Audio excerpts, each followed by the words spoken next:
So, man, how long have you been with Cincinnati? I know you were drafted to Washington maybe 2011 to have the numbers right now. Yeah, I was with DC from 11 to 16. Yeah. No, 18. Okay. And man, I've been on the road ever since. Yeah.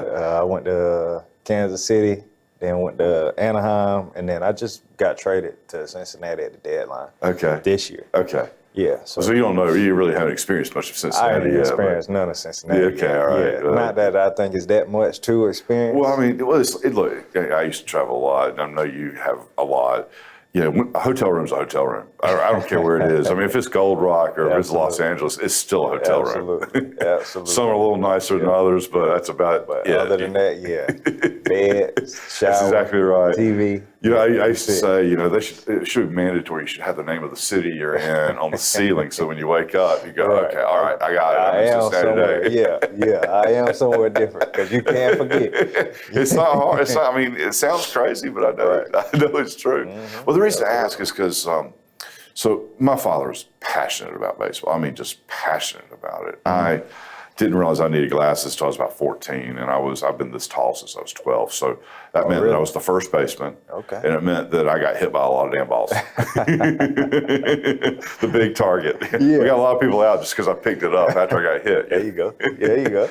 But so my youngest son and I have done Major League Baseball stadium tours. We've been to every stadium. Okay. And I was just trying to figure out where you were and what markets during that whole tour. Okay. But one thing we were in Washington when you were on the roster. I think we were in Anaheim when you were there too. We just finished up the tour literally the year before COVID. So was that 18, 19?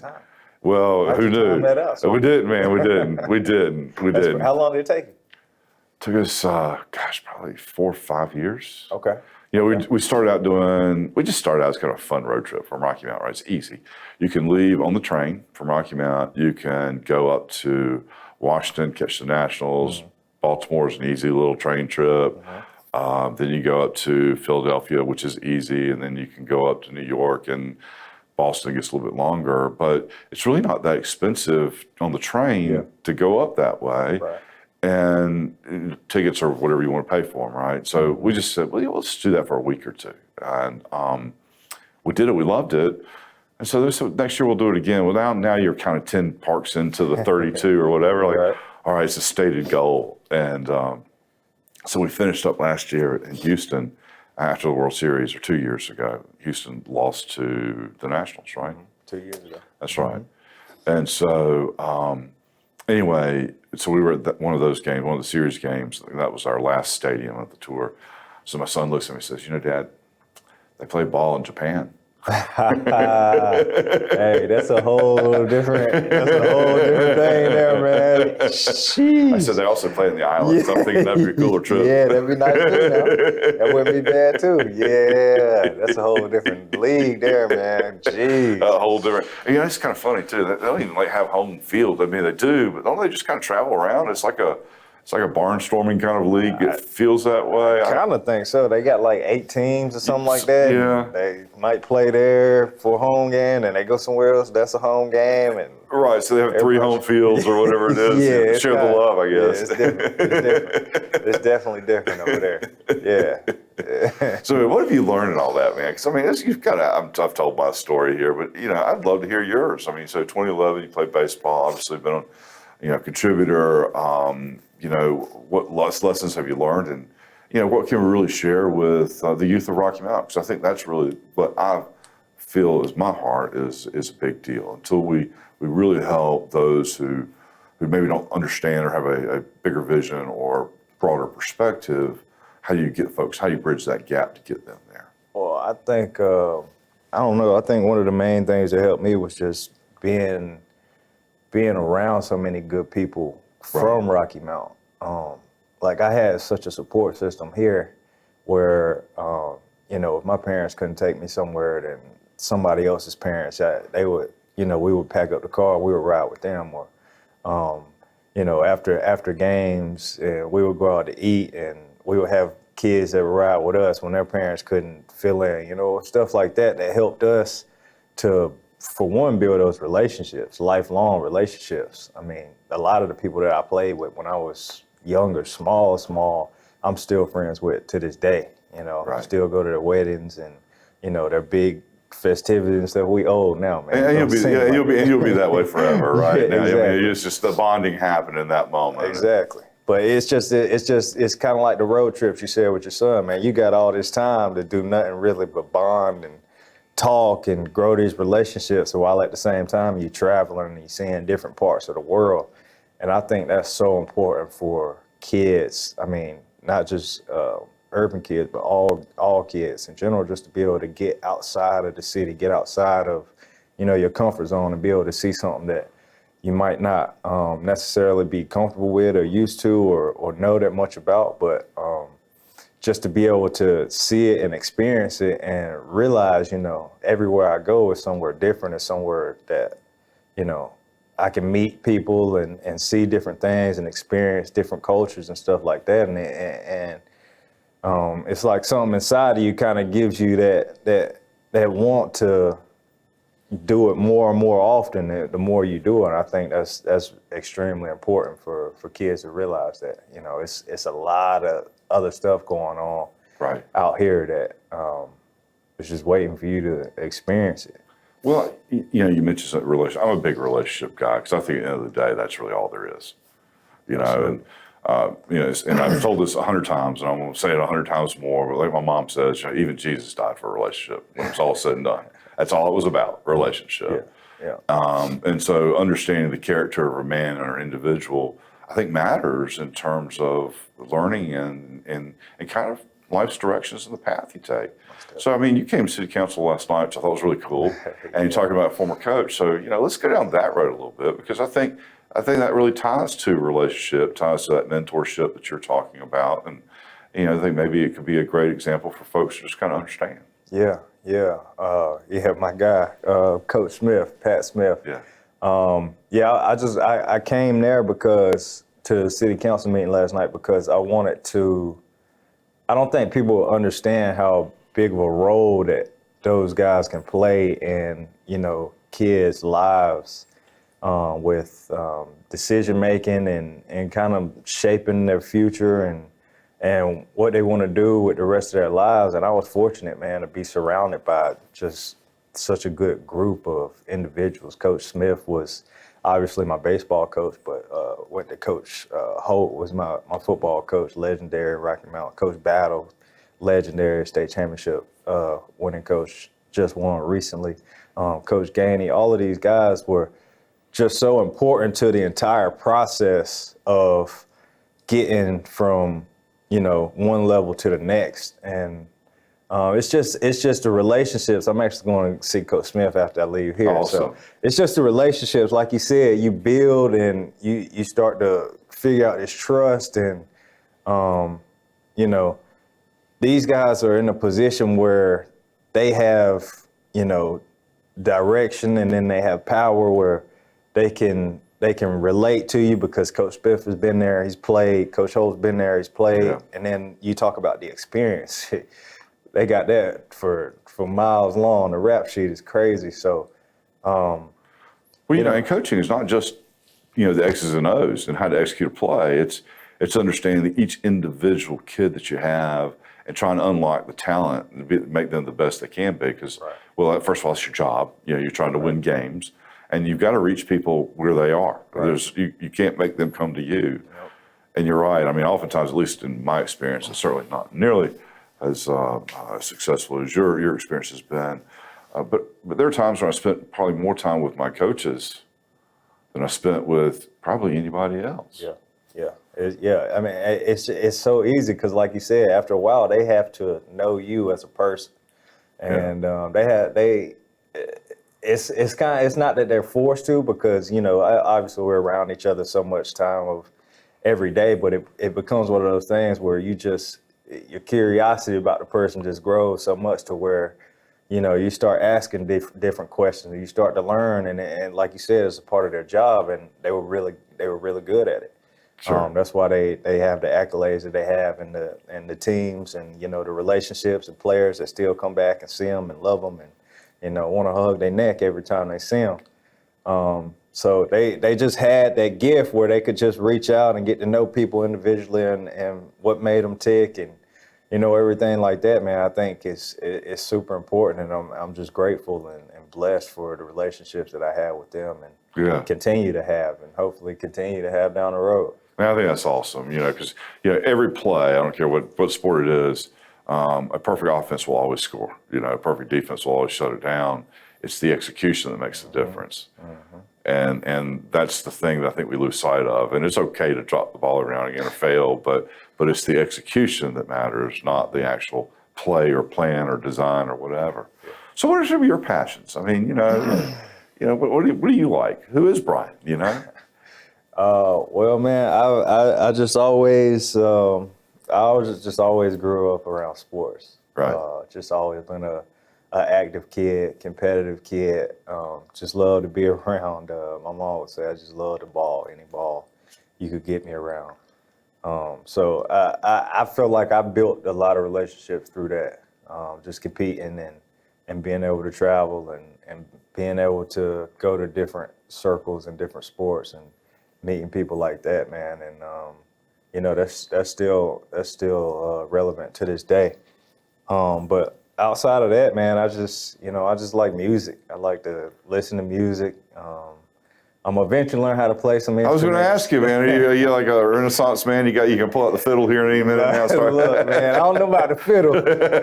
My favorite back in the day, I used to want to know how to play the saxophone. I know, isn't that the coolest? Man, like every time you just hear it and you know it, it's just one of those. Seeks into your soul, exactly, doesn't it? Yeah. And so I got the record player at home, and I just bought some vinyl recently. Man, so I just love, the art. About the whole everything, how it just comes together. I'm really just super laid back and chill, man. I like to be around my family. I like to hang around with friends and stuff like that. But love movies and stuff. But I'm really pretty simple, man. I got you. Well, look, so you're about 10 years now into Major League Baseball, and so in the space of 15 years, your life has changed rather dramatically. And if you were to look back, is there anything you would do differently? And more importantly, what would you advise others who are trying to follow in your footsteps, how to get to that place, both as a player, but also as a mature individual and a fellow who understands and kind of gets life? Man. I know. Do we ever really get it? I don't know. It's a process. I don't see it as an event, but that's just me. I want your decision. I want your answer. But to answer your question, if you really do ever get it, you give me a call. Yeah, okay, yeah. You do the same. I need to figure that one out for sure. I think I'm still in the process now, man. Of trying to figure it out. Exactly where I stand and what I want to do and where I want to be, in the next 15 years and what space I want to be in. Hopefully, baseball takes me to the position where it makes the decision a little bit more simple. But, as of right now, man, looking back, I appreciate the position that I'm in. I appreciate everything that I went through to get here. And I don't really know if I would change anything. We have those thoughts sometimes, and we look back and we say, "What if?" And I have those times too. I'm human, and it's been some stuff that's happened even during my career that I felt like maybe if I would have done something different, maybe this would have happened or this would have happened. But ultimately, man, when I look back, I don't really have any regrets. Sure. I like to, limit the mistakes that I make in the future. Of course. Learn from learn a little bit. So I do like to continue to try to mature in that aspect. But I think as far as the path that I'm on right now, if I can continue to, just grow and learn myself and learn more about, everything, just more about everything, really, then I'll be in a position I want to be in when the time time comes. Yeah, I'm kind of like you that way. You know, there's times like, yeah, what if I change this or what if I change that? But then I wouldn't be me. Yeah. So that kind of gets somewhere in my mind that I'm like, now I get scared. Yeah, you're right. Yeah, like well, I'm kind of comfortable with the good, the bad, the ugly, the scars, and all that, and it makes you you. That's right. That's exactly right. You can't take that away from you. It'll still be you. That's right. So that's kind of where I get in my head, and then I'm like, okay, stop it. We'll just go on something else. Exactly. Yeah. The last thing you want to do is dwell on it. That's exactly right. Yeah. I mean, especially after it's easy to dwell on it when you're in the midst of it. Amen. But, I mean, we always come out at some point, Time will fix a lot of things. It really will. Mm-hmm. The morning comes the next day, and just keep plodding through it. It will work. And y'all have to live through some hard stuff to get to that place of understanding, but it does happen. Right, it happens. So, so I've always wondered. So, I mean, you've moved markets a couple times. Do other players? Well, you buy houses in different markets? I mean, it looks like that would just be a tremendous pain. Do you rent places? I mean, how's that? Do you keep like in Washington and you just take an apartment somewhere? How does that work? And you're on the road so much. Yeah. I mean, do you even have a home? It's really a headache. I mean, seriously. I mean, it's kind of. I mean, I've always wondered that. Nobody's ever answered that for me. Yeah. That's one that I get a lot, actually. Is it really? Yeah. Oh yeah. Because I mean, what do you play? How many games do you play a year? 162 games. 162 games a year. Yep. I mean, that's 365 days out of the year. Mm-hmm. Yeah. So if you're Cal Ripken Jr. and you played for whatever 20-some years, every single game, or Lou Gehrig, I mean, first of all, I don't know physically how you do it, but I mean, you're not home. I mean, you're home, but you're not home. Correct. Well, we're on the road more than we're at home. Yeah. Yeah. So we play 162 and 180 days. So, and that's not including spring training. So, another and the season's what, 4 or 5 months, weeks. something like that. Yeah. So, so we're talking about half of the year, about 6 or 7 months out of the year. Yeah. Yeah, something like that. Yeah, everybody has to kind of go through it as some piece and part. And where'd you play? How'd that work? And well, I was in DC. I came through the minor leagues in DC. Okay. So, you weren't like in BFE somewhere. Fortunately, until AAA, it got bad around AAA. Fortunately, we were low A in Maryland. Mostly everything was on the East Coast with DC. So low A was in Maryland, high A was in Virginia, Potomac. Yeah.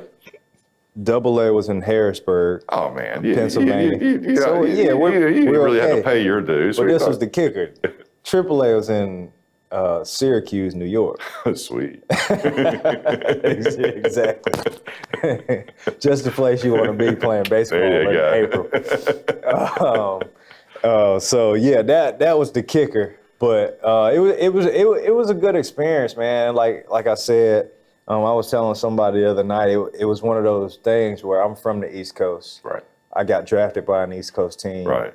So everybody, including me, we were excited. Right. Yeah, I'm at home. The only way it could be better would be Atlanta or. Well, you are basically at home. Well, actually from here, from Rocky Mount, it's easier for me to get to Washington than it is Atlanta. Right. I mean, again, we were talking about hopping on the train. It's 4 or 5 hours just up the line. It's not very expensive. It takes me easy. No parking. You don't have to park. Easy. Yep. Easy. So yeah, and that's how we all felt about it. Syracuse, I don't know. Good luck getting in and out of there, man. So, but yeah, so I played, a lot of the minor league teams. I never got to play in Zebulon. Okay. Well, we did play in the state championship. That was probably my first and only time playing there. But Greensboro. Okay. And, played the Grasshoppers or whatever. We played up the street there. We played, all these other teams around the area. I never got to go to Winston either, but Charlotte Knights. Yep, sure. We got to play places like that. Durham, we got to play in. So it was one of those situations. So you come home kind of a couple times. So at least it felt like home. Right. And the way everybody showed up, from here. Right. And drove up. Gotta go see my boy. Yeah, and came and supported, man. Yeah. It was just like one of them things where, looking back, you say, I had to go to all these cities and I was away from home and I missed my friends. It's like a lot of people that are from the West Coast and stuff that. and they get drafted to a team like that. Well, their family, they can't just pop come and pop up, and see them. Yeah, but I bet your adrenaline was at 300% max, Man, it was all tough. excited. It was one of those things where I had to try to calm myself I get it. Just pumped up. I'm so pumped up, and I know how my boys are here, and they're like, "Oh, we coming tonight." They've been texting me for a week, so all of this is just going through my mind. I get it. And then the day gets here, and I'm in the lineup, and they're there, and they're yelling. It's like, man, you gotta calm it down. You still gotta play. So yeah, but I mean, it was just it's just an awesome feeling to be able to have that support, to have your friends, your family, people that you love, people that love you and care about you, and to be able to see you taking that next step. Still comes back to relationship, right? Yep. Like, that's what made it all matter there. That's what makes it matter, man. So what was it like to get that phone call? Hey, come on, it's time for you to jump up here and play with the big boys. That's got to be pretty cool. I mean, yeah, it definitely was. It definitely was. I just remember it being kind of overwhelming. Yeah. It was one of those situations where, I'm not speechless very often, but I didn't have anything to say at that point. I'm not sure what it'd be, skipping, jumping, cartwheels, flips, something. I don't know, but yeah, right. Like you have everything, inside that you want to do, but you're just taking it all in. I guess. Yeah, and it's a level you've worked all your life to get that phone call. Oh yeah. So at some levels, probably a little bit of a disappointment in a sense too. Okay, I've gotten there. Now what? I mean, obviously, you've got more to achieve, but that's just got to be cool. I mean, a lifelong dream fulfilled. Oh yeah. At 20 something. Yeah. So now, so like you said though, that's another thing that kind of everybody sets the goal of making it. Sure. And getting a phone call, but like you said, what do you do after you? That's just the start of the party if you're going to be around, right? Right. So I mean, they always say it's harder to get there. It's harder to stay there than it is to get there. Right. So technically, what they're trying to say is you got the easy part out of the way. Right. So now the work really begins. And never mind, there's so many bodies on the side of the road on the way just to get that, just to get there. That's amazing. Right. Well, tell me a little bit about your baseball camp that you do every summer. I mean, that's cool. I mean, coming back, giving back to the city, to kids. I mean, that's just that's something I think we need to talk a little something about, because I think it's important, and I think maybe we need to try to figure out how to get you a broader support on that. Yeah, I would really appreciate that. But the camp just kind of came together. Just had some brainstorming ideas with some of my friends, Jay Kelly out there. Sure. And Coach Smith actually was involved in the whole thought process of it. But it's just one of them situations where we're so fortunate to be in the space that we're in. Right. And we have all these resources now and connections that we never had before. Right. And the city is on the rise. Yeah. We're making a lot of moves, a lot of steps in the right direction to make Rocky Mount, a highly sought out destination for a lot of different people. So it's like, it just so happens that this is the time that I'm coming through, and I'm coming up in the big leagues, and it's like, man, I want to get my feet on the ground and get back into the community and start giving back some of what was given to me. Right. When I was in that situation, coming up and coming through Rocky Mount, and all we knew when we were kids were Phil Ford. Sure. And, basketball guys, Buck Williams, and Danny Talbot, and football and stuff like that. So it's like, who is the baseball guy? And you would think Eastern North Carolina, we would have thousands. right. Seriously, because I mean, it's a lot of known for baseball. A lot of D1 players. Yeah. A lot of folks who've done very well, but just never not quite that next level. Right. And we won a state championship here. We got some history here. And, my coaches were still coaching when I left.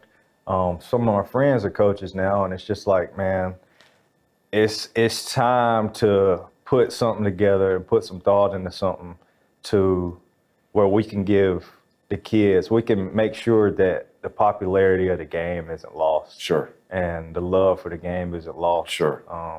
It's easy to get caught up in the basketball and the football and the soccer and everything else because of just the excitement that you see and that it brings to the game. And it's Yeah. like baseball has it, but it has, you kind of have to study it a little different. It's a thinking man's game.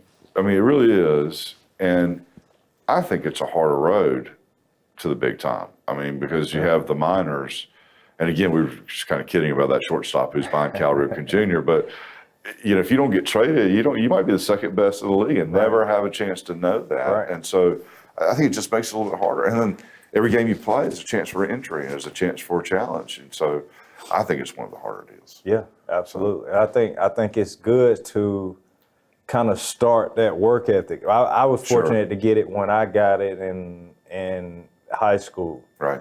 But I sit and think, what would I have been if I'd have had it, in sixth grade or seventh grade? And, Sure. if I understood what I know now at this age. Wouldn't we all? Exactly. We own the world. Right. If we knew what we knew now, we'd be in great shape. But it's just one of those things where now we have the information, and it's like you want to give it out, man. You want to be able to provide it to kids and let them to process it and to come up with ideas and figure out how to use it and figure out how to maneuver, not just in baseball but in life. Right.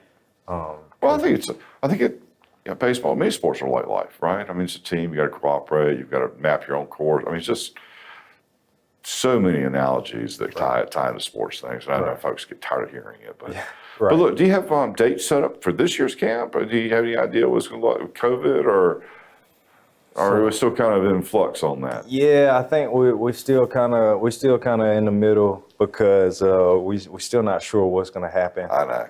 With everything, and being with it, the dates of the camp being later on in the year and around this time of year, and the way the weather is setting up. Sure. It's kind of has to be one of those situations where you have to be inside, which kind of makes everything a little more complicated. Yeah. We'll be fortunate to get it in this year. Yeah. And we hate to, miss a year. Well, I understand. But look, when you get it, let me know. And so I'd like to be a champion and help you in whatever way I can. Absolutely. We will definitely be back next year. Good. And we'll probably move the dates up. We're starting to look a little earlier in November. Okay. Where it's still, kind of. Well, I mean, I've worn shorts in November. What are you talking about? many 70s, Thanksgivings. Yeah, 75. So if we can get it there and have it outside and, have the sun out and be able to get, a bigger crowd, then we're all for that. All right. So that's what we're probably going to be looking for in 2021. Awesome.